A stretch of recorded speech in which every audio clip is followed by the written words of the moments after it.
Hello नमस्कार जय हिंद साथियों, कैसे हैं आप सभी। उम्मीद करता हूँ सब मस्त होंगे, स्वस्थ होंगे, ज़बरदस्त होंगे और निरंतर पढ़ाई कर रहे होंगे। साथियों, आज हम एमटीएस के लिए जीके जीएस की शानदार रामबाण धमाकेदार क्लास लेकर आ चुके हैं।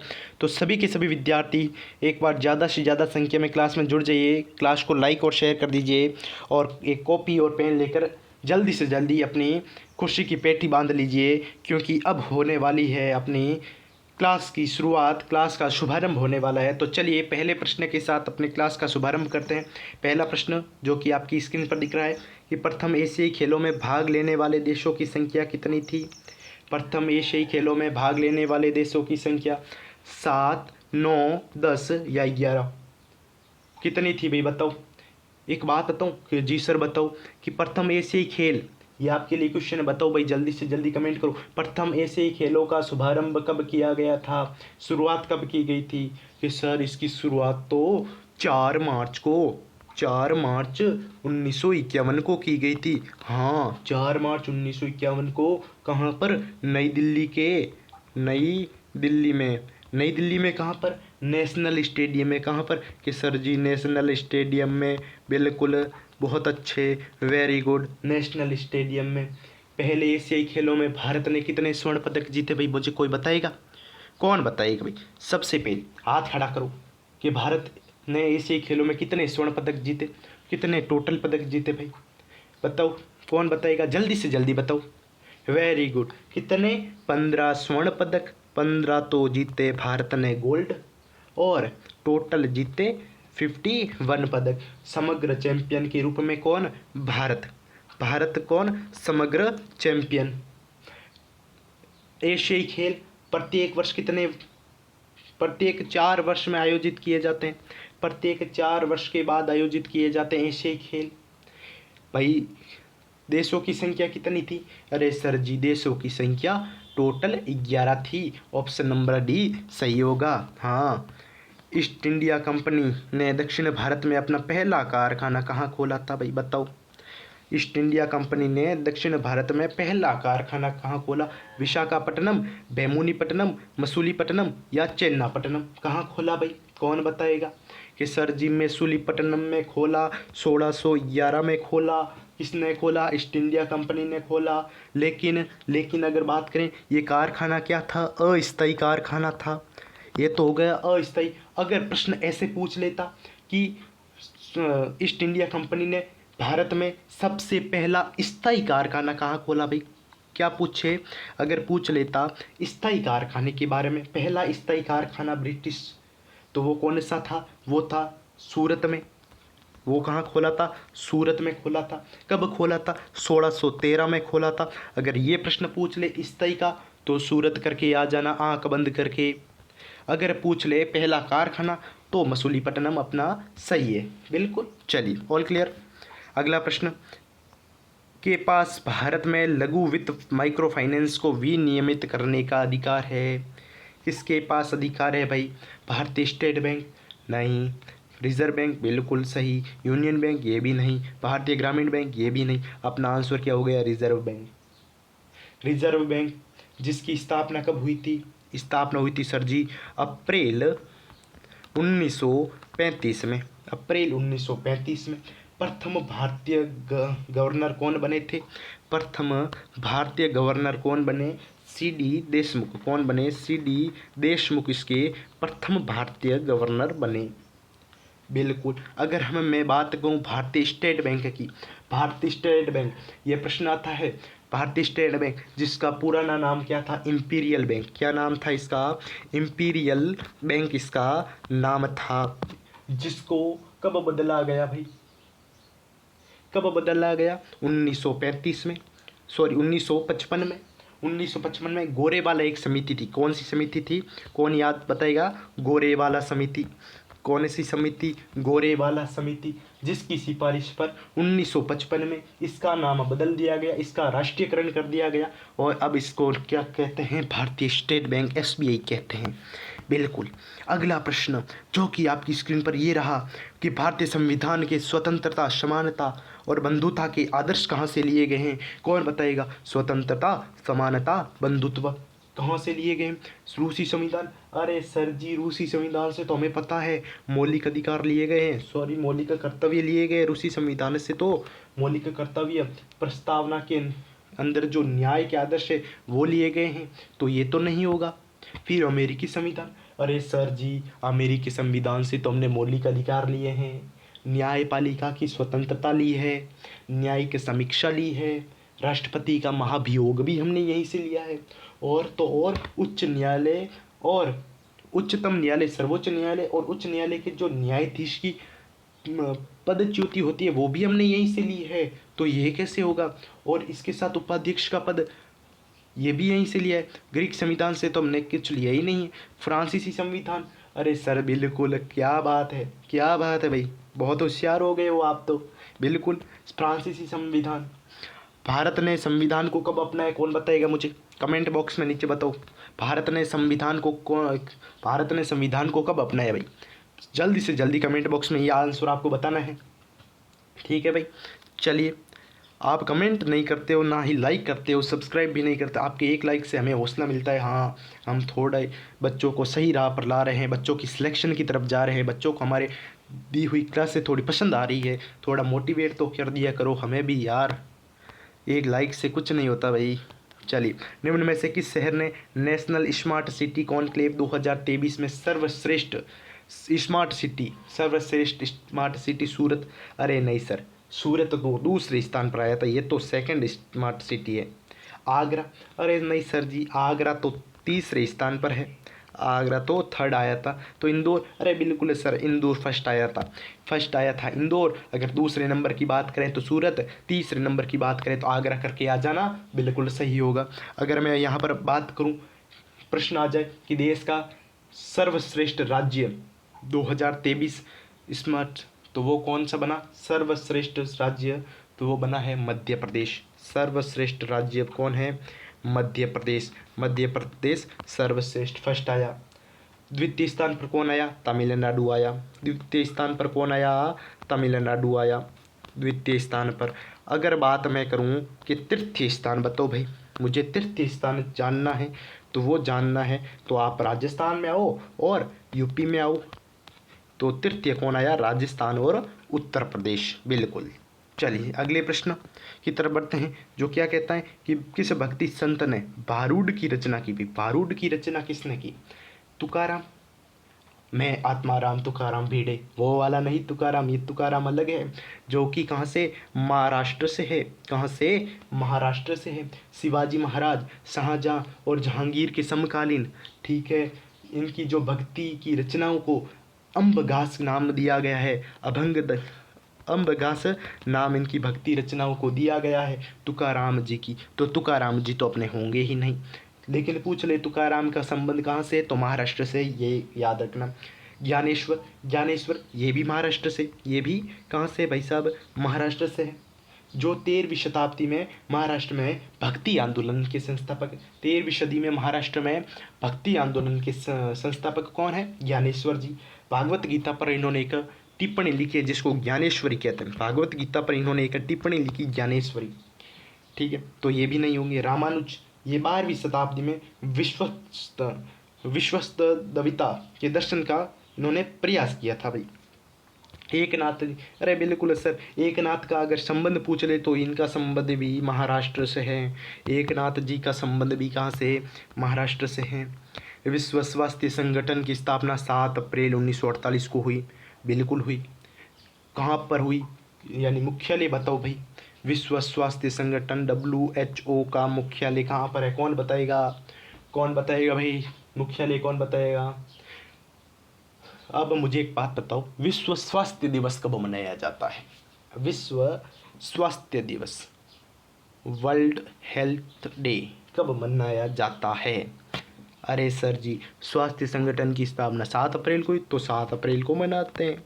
बिल्कुल, इतना सीधा सर सवाल आप पूछते हो, इतना आसान पूछते हो आप, हमें तो पता है, हमें तो पता है। अगर मैं भाई बात करूं, यहाँ पर कि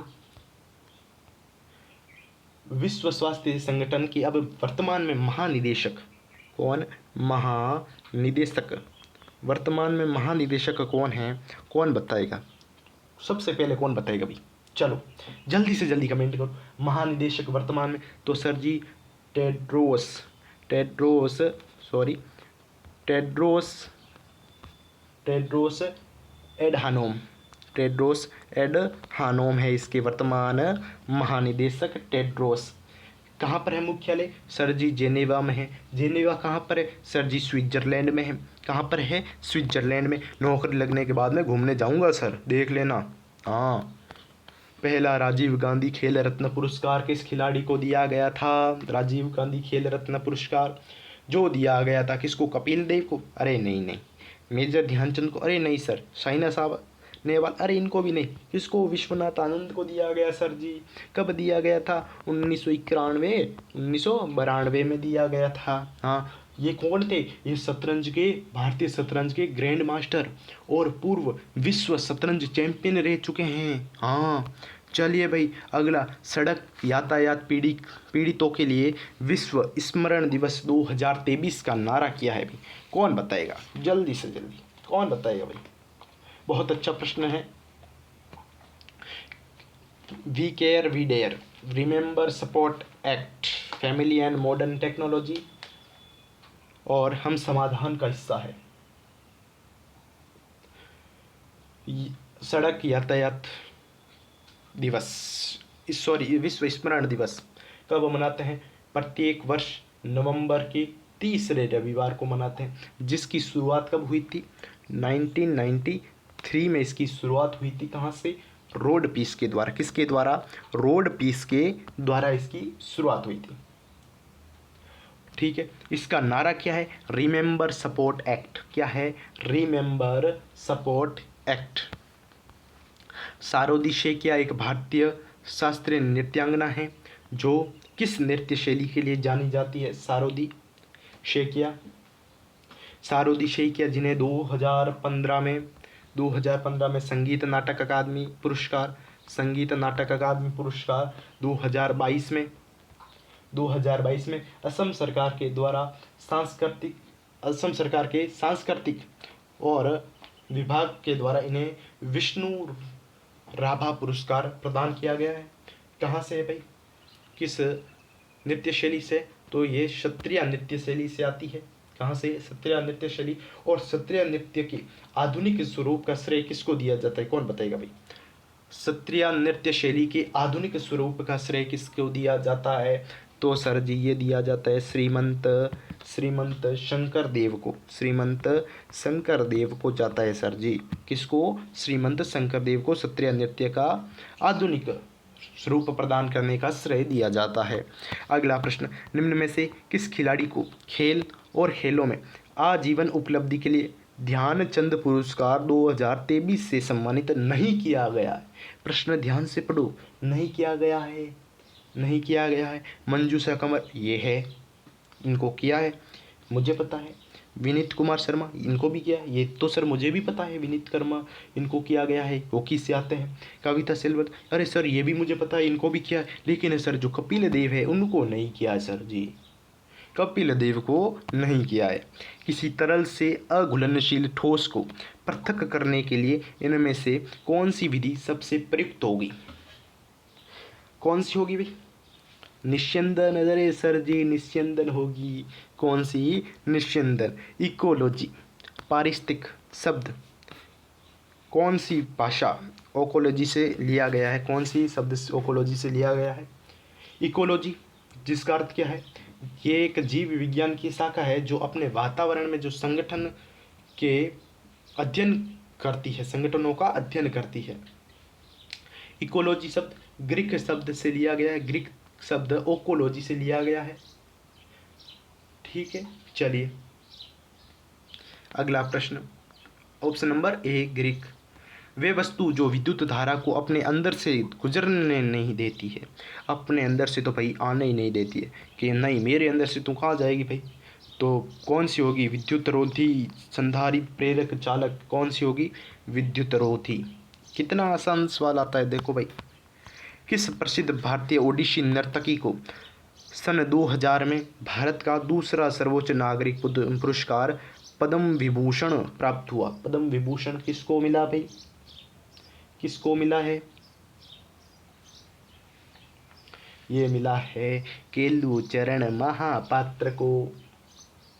केलुचरण महापात्र को ओडिसी नृत्य के प्रतिपादन के रूप में इनको जाना जाता है। हाँ, और ओडिशा से, याद रखना, अच्छी बात बता रहा हूँ, याद रखोगे बिल्कुल, धीरे से आपको ही बता रहा हूँ, किसी को बताना मत। हाँ, कि ओडिशा से प्रथम पद्म विभूषण प्राप्त करने वाले प्रथम व्यक्ति। ठीक है, ये भी याद रखना है आपको। चलिए भाई, अगला प्रश्न, उस उच्च न्यायालय का नाम बताइए। उस उच्च न्यायालय का हमें नाम बताना है जिसका क्षेत्राधिकार अंडमान और निकोबार द्वीप समूह के केंद्र शासित प्रदेश पर है। कौन सा है भाई वो उच्च न्यायालय, ये कौन बताएगा? अरे भाई चलो एक हिंट देता हूँ, भारत का सबसे पुराना उच्च न्यायालय है वो कौन सा उच्च न्यायालय है? भारत का सबसे पुराना उच्च न्यायालय है वो। अब बताओ, अब कौन बताएगा? इतना आप देखो भाई, हिंट दे दिया मैंने। चलो एक और हिंट दे देता हूँ, एक और हिंट दे दूँ? अरे दे दो सर। कि उसकी स्थापना हुई थी 1 जुलाई 1861 को। वो भारत का सबसे पुराना उच्च न्यायालय है। स्थापना हुई उसकी 1 जुलाई को, 1 जुलाई 1861 को उसकी स्थापना हुई। अब बताओ भाई, अब तो बताना ही पड़ेगा, अब कहाँ भागोगे? अब तो आप तुम्हें आ गए भाई, अब कहाँ भागोगे? अरे सर जी, कलकत्ता उच्च न्यायालय, हमें तो पता है कौन सा है, कलकत्ता उच्च न्यायालय, जिसकी स्थापना 1 जुलाई 1861 को हुई। भारत का सबसे पुराना उच्च न्यायालय है। हाँ, हमें तो पता है सर जी, हम तो बच गए। हाँ, कि मानव द्वारा बनाया गया पहला सिंथेटिक फाइबर कौन सा था? पहला सिंथेटिक फाइबर कौन सा था भाई, बताओ? पहला सिंथेटिक फाइबर सर जी ये था कौन सा? रेयान। कौन सा था? रेयान था सर। कौन सा था? रेयान था।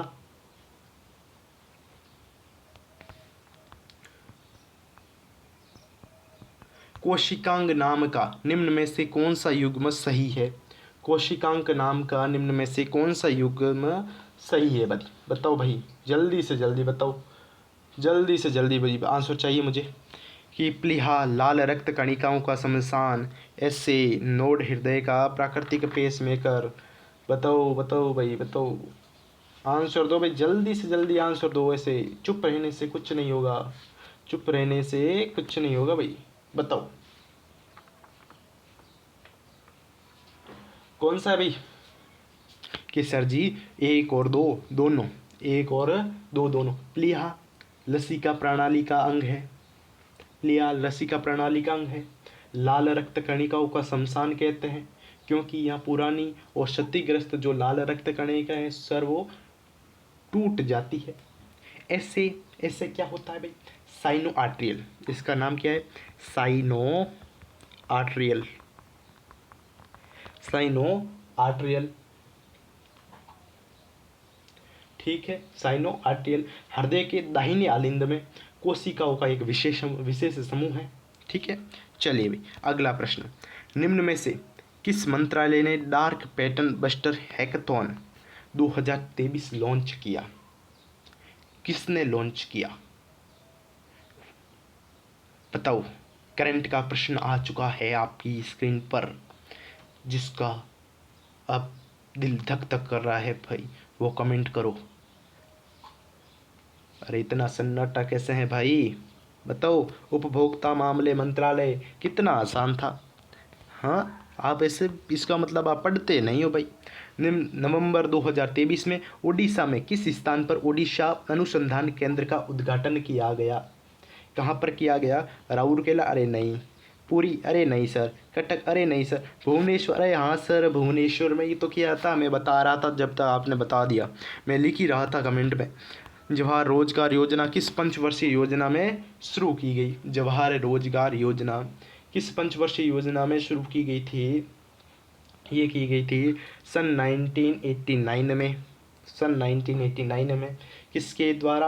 राजीव गांधी के द्वारा। किसके द्वारा? राजीव गांधी के द्वारा। अब बताओ कौन सी पंचवर्षीय योजना थी? उस समय तो सर सप्तम थी। कौन सी? सप्तम पंचवर्षीय योजना। सिस्मोग्राफ का प्रयोग मापने के लिए किया जाता है। वर्षा अवक्षेपण, भूमिगत जल स्तर, भूकंप या भूमिगत खनिज सामग्री। कौन सा भूकंप हो जाएगा? ऑप्शन नंबर सी भूकंप। किसने बता दिया भाई? बताओ। किसान दिवस 2023 की थीम क्या है? किसान दिवस 2023 की थीम क्या है भाई? बताओ। इसकी थीम है सर क्या है? किसान दिवस कब मनाया जाता है? पहले ये बता दो मुझे, किसान दिवस कब मनाया जाता है?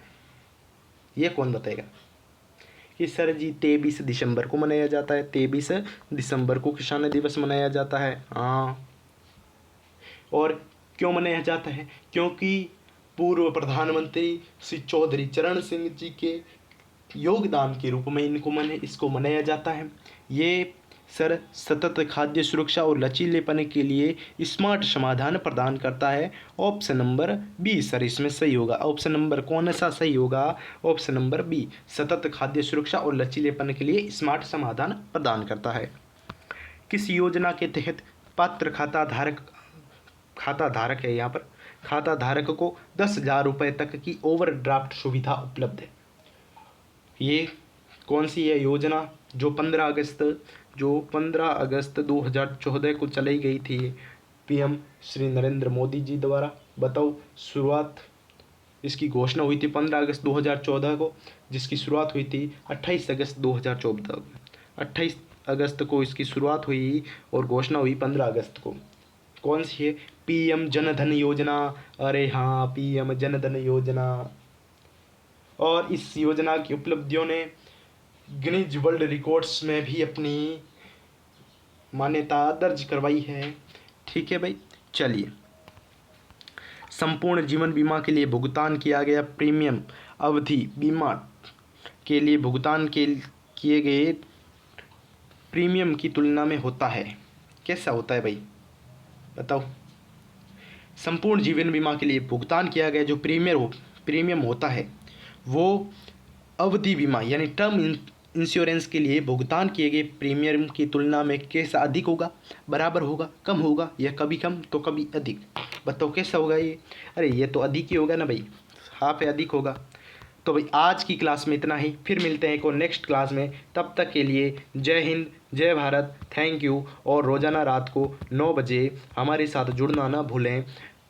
रामबाण क्लास होगी, सिलेक्शन वाली क्लास होगी। इस क्लास में सिलेक्शन का है 25 आउट ऑफ 21 नंबर लाने की गारंटी हम आपको देते हैं। गारंटी देते हैं भाई कि इस क्लास से आपको प्रश्न देखने को मिलेंगे।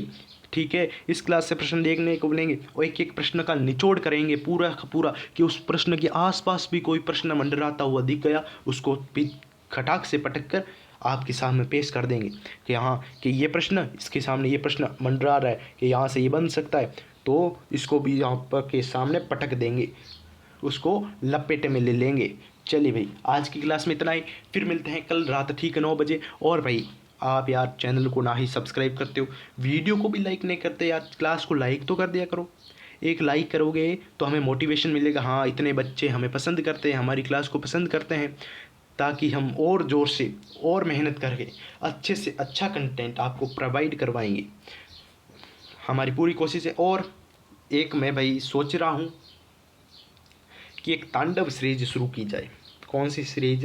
एक तांडव सीरीज शुरू करने के बारे में सोच रहा हूँ, वो जल्द ही चैनल पर आपको देखने को मिलेंगी। तो कब से ये तांडव सीरीज शुरू की जाए? इसमें आपको प्रीवियस ईयर क्वेश्चन सेट दिए जाएंगे, प्रीवियस ईयर पेपर आपका एनालिसिस हम करेंगे, जिसमें हम उस प्रश्न के इर्द गिर्द घूमने वाले जो प्रश्न हैं उनको भी हम पकड़ लेंगे तांडव सीरीज में। तो ये तांडव सीरीज कब से शुरू की जाए सभी कमेंट बॉक्स में नीचे बताएंगे। अगर नहीं बताया ना भाई देख लेना, तो नाराज़ हो जाऊंगा फिर आपसे, हाँ बात नहीं करूंगा फिर किसी से भी।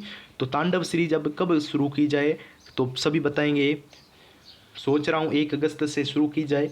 तो तांडव सीरीज के लिए सभी कमेंट बॉक्स में तांडव लिखेंगे और आगे डेट लिखेंगे कि इतनी इस तारीख को सर जी इसको शुरू कर दो, तो हम उस तारीख को जो समय आप बोलोगे उस समय तांडव सीरीज को शुरू करेंगे। प्रीवियस ईयर क्वेश्चन और जो मोस्ट इम्पोर्टेंट परीक्षा की दृष्टि 2024 में आने योग्य प्रश्न है उनका भी समावेश इस तांडव सीरीज के अंदर किया जाएगा। तो सभी के सभी बच्चे एक बार नीचे कमेंट बॉक्स में लिख दो कि सर जी तांडव सीरीज अब इस तारीख को इस समय रोजाना अपनी लगानी स्टार्ट कर दो। तो भाई तांडव सीरीज के लिए सब बच्चे कमेंट बॉक्स में कमेंट करेंगे, तारीख और डेट समय सब, कितने समय से कितने समय तक ये क्लास आपकी होनी चाहिए, जैसे कि रात को 8 बजे, सुबह 8 बजे, 10 बजे, कितने बजे आपकी ये क्लास लगानी चाहिए, तांडव सीरीज कब शुरू की जानी चाहिए। तो सब बच्चे बोलेंगे, एक एक बच्चा कमेंट करेगा।